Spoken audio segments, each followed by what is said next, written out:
Veneto sta entrando nella fase 4 del piano sanitario. Il governatore Zaia aggiorna sulle previsioni dell'andamento dell'epidemia. Ci aspetta una fase difficile, dice, entro una decina di giorni possibili 2000 ricoveri. Costante monitoraggio delle strutture per anziani, 928 gli ospiti risultati positivi e 513 gli operatori sulle 335 strutture totali del territorio.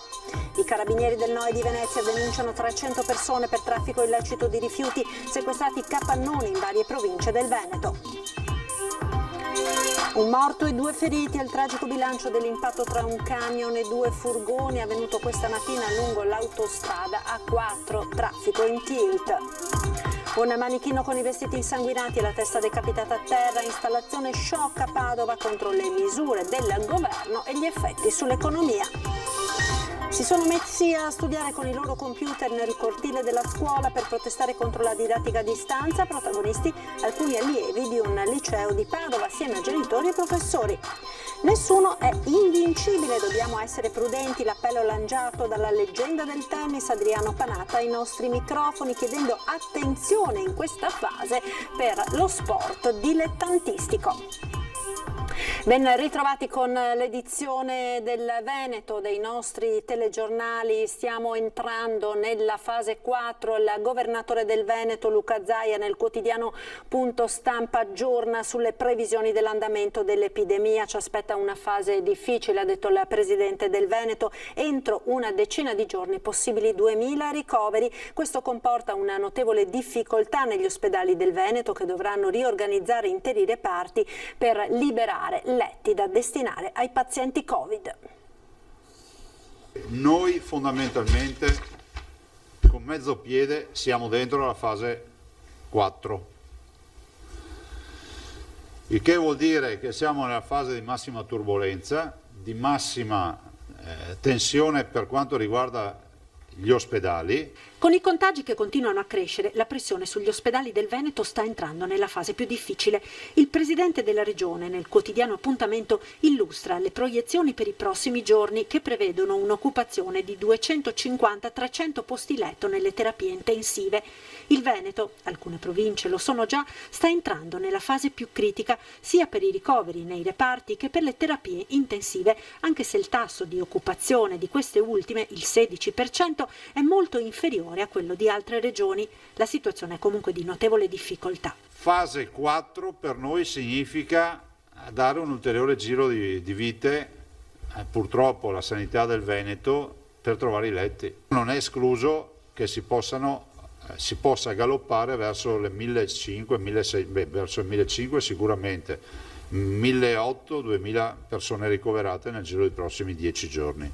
In questo momento, prosegue Zaia, il vero tema è quello dell'emergenza ospedaliera. Noi siamo in grossa difficoltà e siccome non vogliamo ricoverare i pazienti nei lettini lungo i corridoi, cerchiamo per quanto possibile fino all'ultimo di garantire un letto in un reparto che ovviamente avrà ceduto i letti a favore di Covid. Sto parlando delle medicine, sto parlando di molti reparti che dovranno comunque pian piano cedere letti, perché questi sono pazienti che se non sono ricoverati muoiono.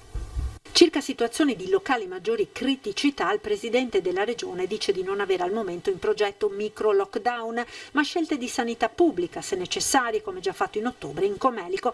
Infine l'appello, ancora una volta, alla responsabilità dei cittadini nel rispettare le regole anche in vista del weekend. Evitate di andare allo struscio nel solito corso principale della città, perché è inevitabile che lì vi contagiate. Se c'è un grande diffusore asintomatico, fa piazza pulita.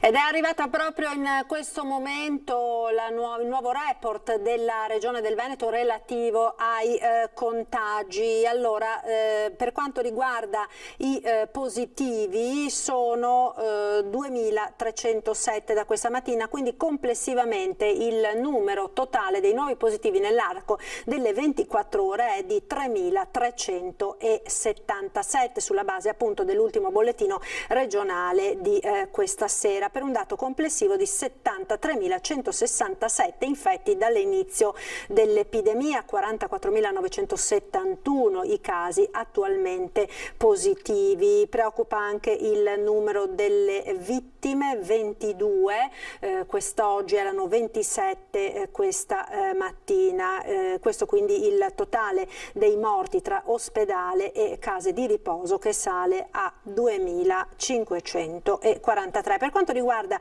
i ricoverati sono 1.308 in area non critica, più 7 e 174 in terapia intensiva, dato quindi quest'ultimo che rimane stabile rispetto a questa mattina.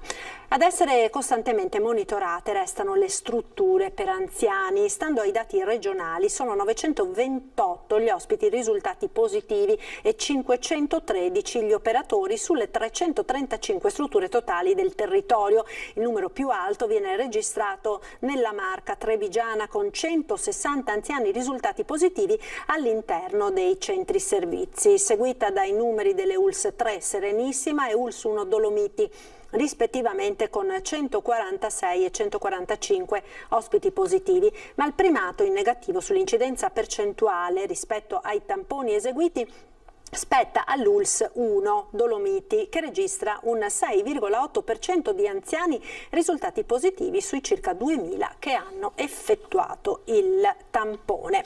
L'ULSS 2 quindi della Marca Trevigiana è una delle più impegnate in queste ore visto l'elevato numero dei contagi. ULSS 2 che potenzia quindi posti letto destinati a pazienti Covid, anche l'ospedale di Oderzo si attrezza e viene allestito un nuovo punto tamponi a Castelfranco. Intanto si cerca personale infermieristico anche tra gli infermieri in pensione.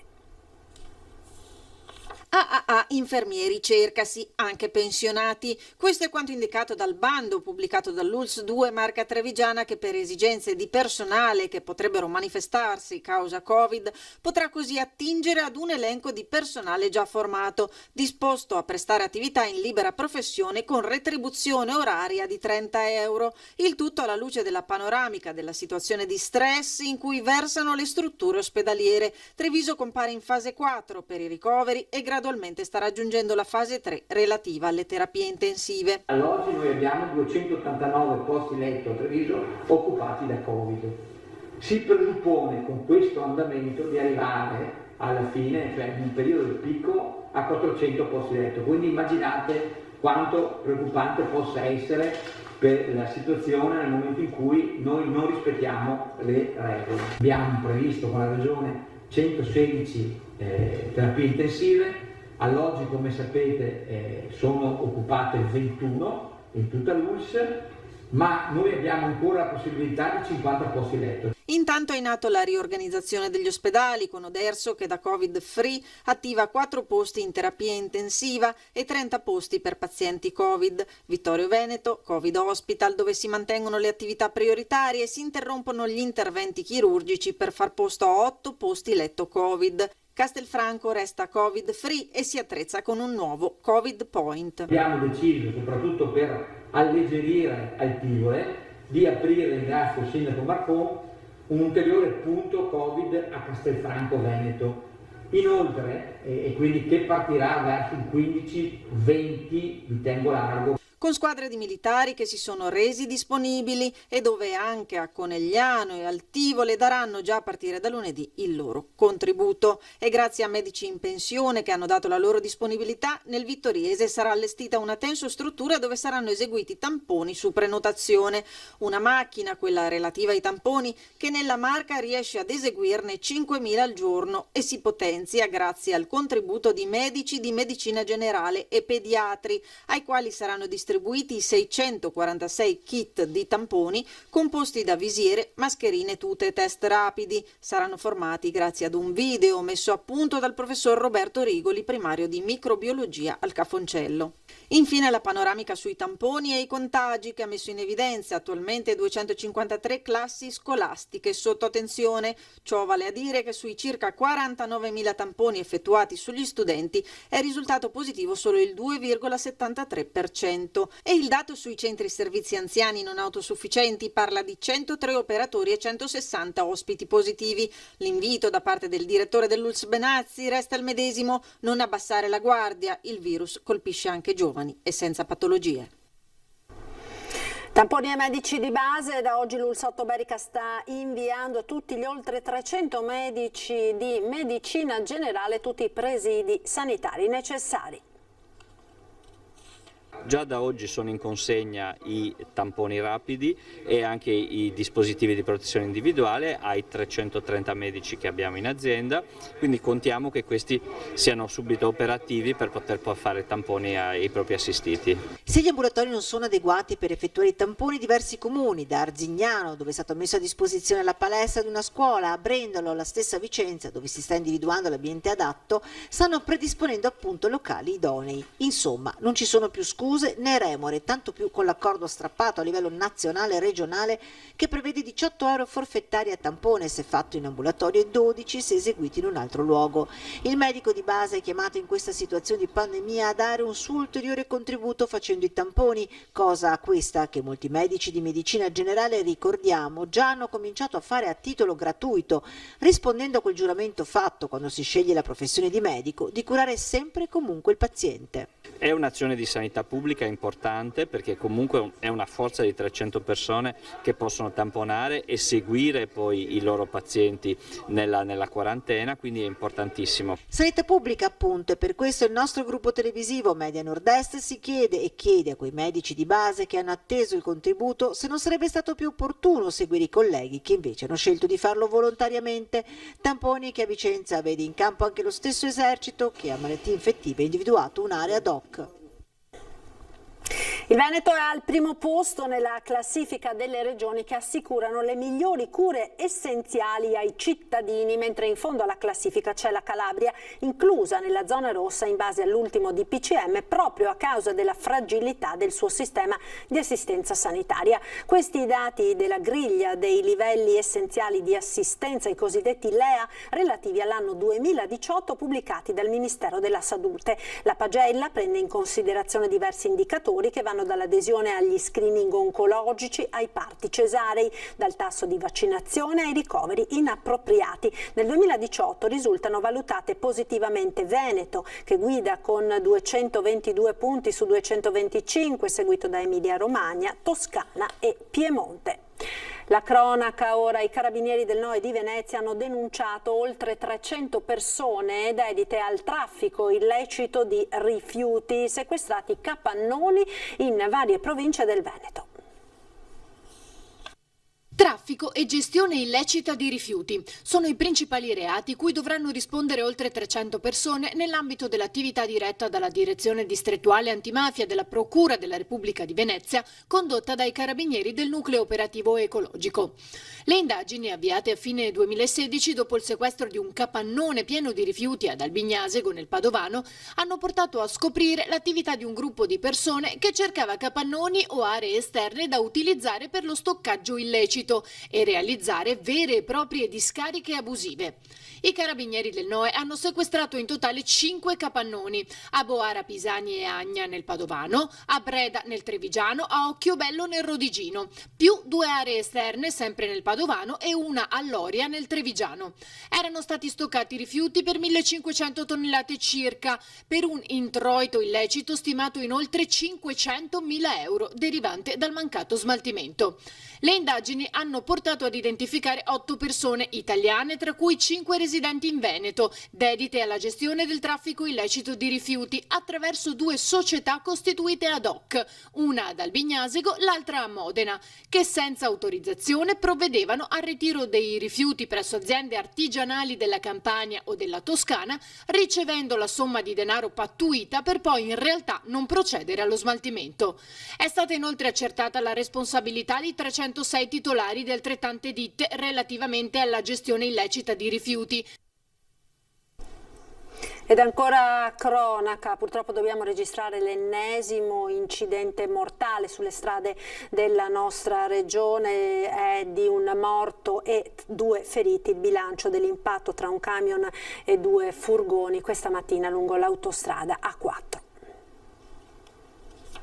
Ennesima tragedia in autostrada dove un uomo 38enne di nazionalità slovacca ha perso la vita e 2 persone sono rimaste ferite.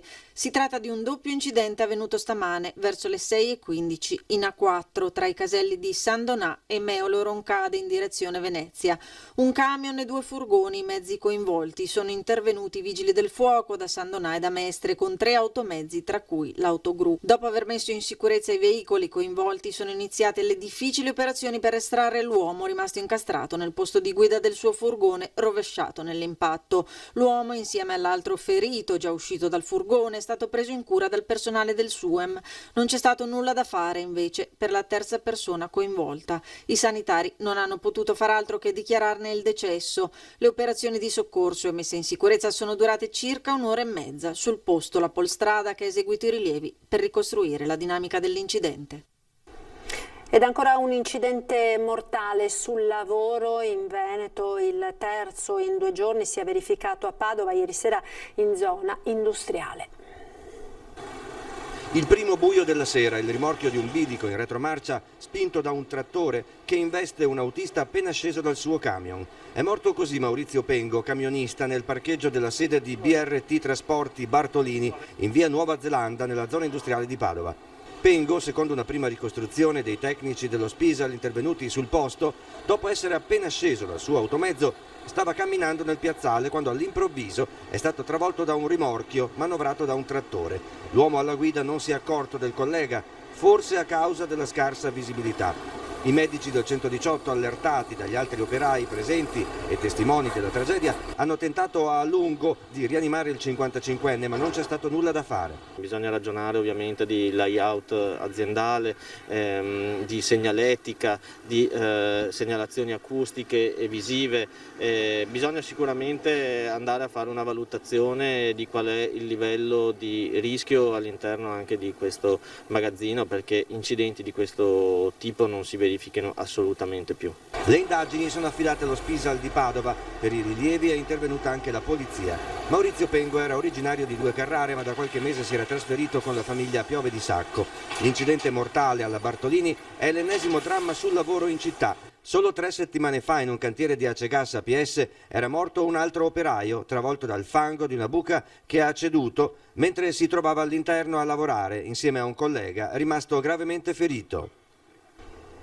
Un manichino con i vestiti insanguinati e la testa decapitata a terra, appeso alle spalle un cartello con su scritto Covid o suicidio. La scoperta è stata fatta questa mattina all'interno dell'isola Memmia in Prato della Valle a Padova. Si tratta di un'installazione di un artista che si fa chiamare Santiago. L'immagine richiama la protesta contro le misure prese dal governo per contrastare la progressiva ascesa dei contagi.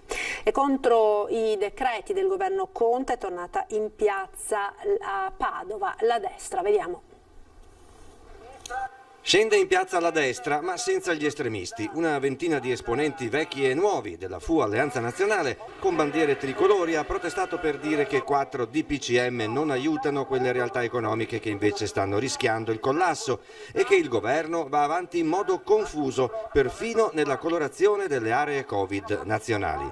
Servono, e siamo qua a chiedere, l'eliminazione della tassazione, l'eliminazione di tributi e tasse per tutte le imprese che oggi sono in difficoltà e che rischiano di chiudere e non sopravvivere neanche dopo il Natale. Siamo qua a dire che serve assolutamente dei provvedimenti con ristori che non possono essere, perché dire che c'è il 150% di zero vuol dire sempre zero. Non stanno soffrendo solo quelli che rimangono chiusi, soffrono anche un sacco di altre categorie che vivono di indotto e vivono soprattutto di filiera. Io personalmente mi occupo di quella agroalimentare e i danni che le associazioni di categoria stimano sono assolutamente superiori ai miliardi che sono messi in questo DL Ristori, che poi sarà un DL Ristori 2, che tra l'altro seguirò personalmente perché arriverà in Senato, dove io sono in Commissione Bilancio, proprio lunedì. Si sono messi a studiare a distanza con i loro computer nel cortile dello stesso liceo per protestare contro la didattica a distanza. Protagonisti alcuni allievi del Fusinato di Padova assieme a professori e genitori.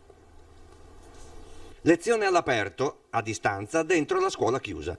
per dire che la scuola ha il suo perché solo in presenza. Genitori, studenti e docenti delle superiori lo dicono senza mezzi termini al governo e chiamano in causa anche la regione, mettendosi a studiare a distanza nel cortile del liceo Fusinato chiuso.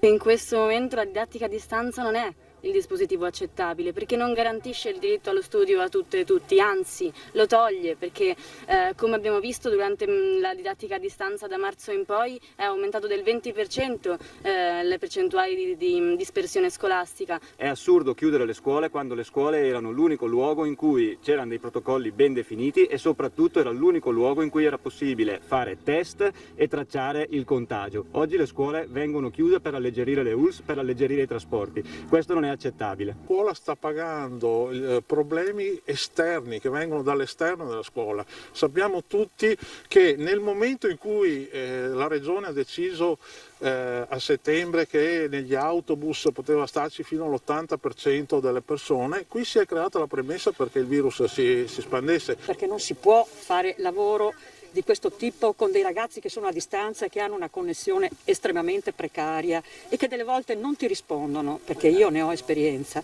Guardi, io mi limito a dire una cosa di questo genere. Parlano tanto di didattica digitale integrata. Noi abbiamo una rete digitale che è al 25° posto su 27 per quanto riguarda l'Unione Europea. Nessuno è invincibile, dobbiamo essere prudenti, così il messaggio della leggenda del tennis Adriano Panatta a fronte del dilagare dei contagi. Trevigiani, mi sento di lanciargli il messaggio che dobbiamo essere tutti quanti responsabili di quello che sta succedendo, per cui dobbiamo farlo per noi stessi ma anche per le persone care che abbiamo vicino a noi.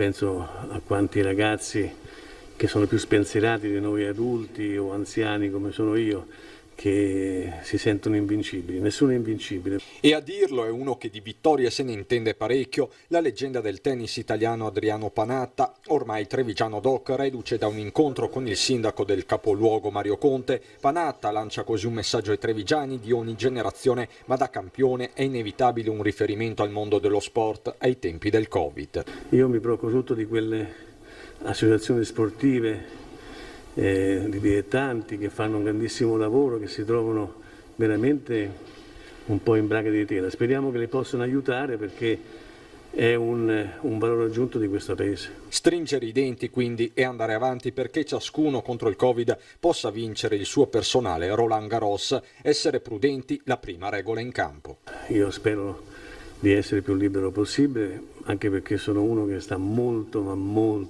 attento a tutto quello che succede, per cui mi proteggo molto bene, anche se sono ormai una persona a rischio. Io ho più di 70 anni, insomma, però mi sento ancora bene. Ed era questo l'ultimo servizio, grazie per essere stati con noi, come sempre al termine le previsioni del tempo con il nostro meteo. Arrivederci.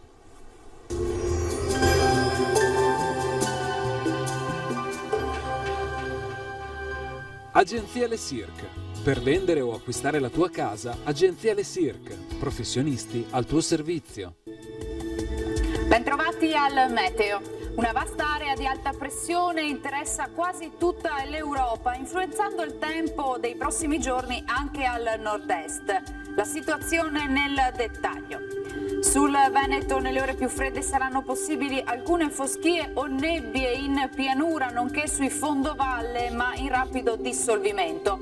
La nostra grafica ci mostra che sarà tutto sommato una giornata decisamente soleggiata con cielo per lo più sereno. Temperature stazionarie minime fino a 9 gradi, valori massimi compresi invece tra i 15 e i 17 gradi all'incirca. Ci spostiamo ora sul Friuli Venezia Giulia, dove non cambia lo scenario, anche qui avremo una splendida giornata all'insegna del sole, cielo sereno o velato. Temperature minime tra 6 e 11 gradi, massime sui 17-19 gradi. Situazione simile infine anche sul Trentino Alto Adige, con tanto sole vedete su tutti i settori, non sono attese piogge particolarmente degne di nota. Temperature minime sui 5-6 gradi, massime sui 17 all'incirca. Dal meteo per ora è tutto, io vi auguro un buon proseguimento in compagnia di Antenna 3.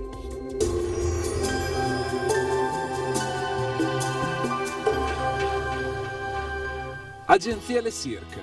Per vendere o acquistare la tua casa, Agenzia Le Cirque. Professionisti al tuo servizio.